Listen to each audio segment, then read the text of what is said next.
नमस्ते। इजराइल ने चंद महीनों में दुनिया के सबसे शक्तिशाली आतंकवादी समूह कहे जाने वाले हिजबुल्लाह की कमर तोड़ दी। हिजबुल्लाह पश्चिमी एशियाई देश लेबनान की सत्ता को नियंत्रित करता था। इसके पास करीब 50,000 सशस्त्र लड़ाकों की फौज थी, जिसे ईरान का समर्थन प्राप्त था। इसके बावजूद इजराइल ने न सिर्फ हिजबुल्लाह की टॉप लीडरशिप को मार गिराया, बल्कि उनके हजारों लड़ाकों में से अधिकतर को हताहत भी कर दिया। इतना ही नहीं, फिलिस्तीन की सत्ता को कंट्रोल करने वाले मुसलमानों के खूंखार आतंकी संगठन हमास को भी लगभग खत्म कर दिया है। हमास के मुस्लिम आतंकवादियों को जान बचाने के लाले पड़े हैं और आज वह हमला करना तो दूर, इजराइल के प्रहार से बचने के लिए छिपते भागते फिर रहे हैं। लेकिन दुनिया में सबसे ज्यादा इस्लामी आतंकी झेलने वाला भारत दशकों बाद भी ऐसी कार्रवाई करने का साहस नहीं जुटा सका है। वह भी तब जबकि भारत क्षेत्रफल, आबादी, सैन्य ताकत और आर्थिक दृष्टि में इजराइल से कई गुना बड़ा है। हूती, हमास, हिजबुल्लाह ये 3 ही इजराइल के दुश्मन नहीं है। वह चारों ओर से इस्लामिक देशों से घिरा हुआ है, मगर उसने हर एक दुश्मन की नाक में दम कर दिया है। जबकि भारत के पड़ोस में पाकिस्तानी सबसे ज्यादा मुल्लाई नौटंकी करता है। हालांकि अब भारत को एक और मुल्ला मुल्क बांग्लादेश को भी पाकिस्तान की श्रेणी में रखना पड़ेगा, क्योंकि हाल के दिनों में वहां भी मदरसा कौम में हुरों के प्रति दीवानगी देखी जा रही है। भारत का इतिहास मुसलमान आतंकवादियों के अत्याचारों और हमलों से भरा पड़ा है, लेकिन 90 के दशक में पाकिस्तान ने छाती ठोककर भारत के खिलाफ छद्म युद्ध छेड़ दिया था, जो आज भी लगातार जारी है। जम्मू कश्मीर में मुसलमान आतंकवादियों ने हिंदुओं के कत्ले आम का खुला खेल खेला और भारत के नागरिकों को भारत में ही शरणार्थी बना दिया। विदेशी आतंकवादियों से लोहा लेना तो छोड़िए, देश अपने ही भीतर मौजूद गद्दार मुसलमानों और आतंकियों पर लगाम नहीं लगा सका। कोई किंतु परंतु नहीं है कि अगर इजराइल भी भारत की तरह निकम्मा और वोट बैंक की पॉलिसी पर चला होता तो यह यहूदी देश आज मुसलमानों के पांव तले आ जाता।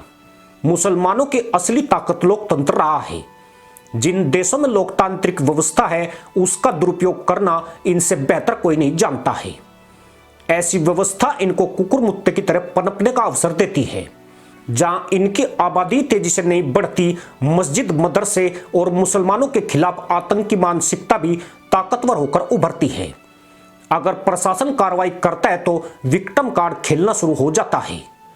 वहीं सत्ता लोलुप नेताओं को वोट बैंक का डर दिखाया जाने लगता है, जिसके बाद देश के नेता ही आतंकियों के समर्थन में आंसू बहाने लगते हैं। पर इजराइल भारत की छिछोरी पॉलिसी के विपरीत खुद ही तय करता है कि मुसलमान आतंकियों के पिछवाड़े कैसे तोड़ना है। संभवतः अपनी इसी नीति की वजह से इजराइल आज सुरक्षित है। चारों तरफ से आतंकियों से घिरा होने के बावजूद उनके हमले के जवाब में एक के बदले 1000 आतंकियों के सिर टपका रहा है। इस छोटे से देश ने हुरों के तबेलों में हाहाकार मचाया हुआ है। भारतीय सुरक्षा बलों ने साल 2021 में महज 181 मुसलमान आतंकियों को हुरों की तलाश में भेजा था। साल 2022 में 183 आतंकी और 2023 में 46 आतंकी जहन्नुम भेजे गए, जबकि इस वर्ष में अब तक 64 आतंकी मारे गए हैं। अगर पिछले 5 सालों की बात करें तो केवल 750 देशी विदेशी आतंकवादी हुरों की खोज में निकले हैं। इतने तो इजराइल ने कुछ घंटों में मार गिराए थे। 17 सितंबर को लेबनान में हुए पेजर ब्लास्ट में सैकड़ों जाहिल हुओं की जगह हाय करके चलते बने थे। इजराइल के प्रहार की घातकता का अंदाजा इसी से लग जाता है कि हिजबुल्लाह ने मृतकों की सही गिनती भी सामने नहीं आने दी। कमाल की बात यही है कि मुल्लाई भभकी देने वाले मुसलमान आतंकी बदला लेना तो छोड़िए, हिजबुल्लाह चीफ हसन नसरुल्लाह को भी नहीं बचा सके, जबकि उसके पीछे आतंकी नहीं, पूरा का पूरा देश ईरान भी खड़ा था। जैसे कि मसूद अजहर, जकी उर रहमान लखवी, हाफिज सईद, सैयद सलाउद्दीन और दाऊद इब्राहिम के पीछे पाकिस्तान खड़ा है। पर भारत में इजराइल की तरह बदला लेने का जुनून न पहले था और न आज ही दिखाई पड़ता है।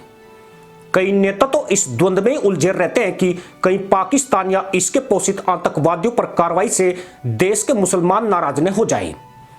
अगर वो बिदक गए तो फिर सत्ता की मलाई भी हाथ से छिटक जाएगी। नेताओं की इन्हीं हरकतों से गद्दार तत्वों और मुसलमान आतंकवादियों को भारत में हमला करने की छूट मिलती है। जब वे मुठभेड़ में मारे जाते हैं तो नेताओं के आंसुओं से उनकी नई पैदावार को हौसला मिलता है।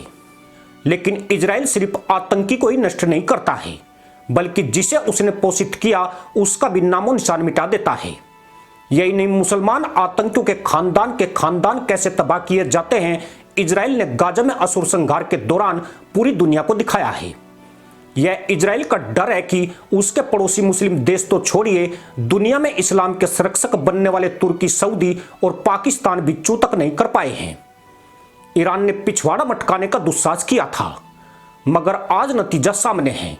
वहां का सर्वोच्च नेता ही जान बचाने के लिए बिल में दुबक गया है। जिस दिन इजराइल के निशाने पर उसका पिछवाड़ा आया, उस दिन उसकी जिंदगी की आखिरी हू होगी।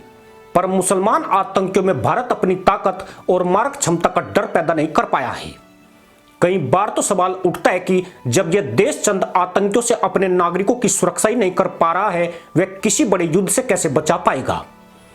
आखिर उन खतरनाक हथियारों को जुटाने का क्या औचित्य रह जाता है जो भारत के दुश्मनों में डर पैदा करने में विफल रहे हैं।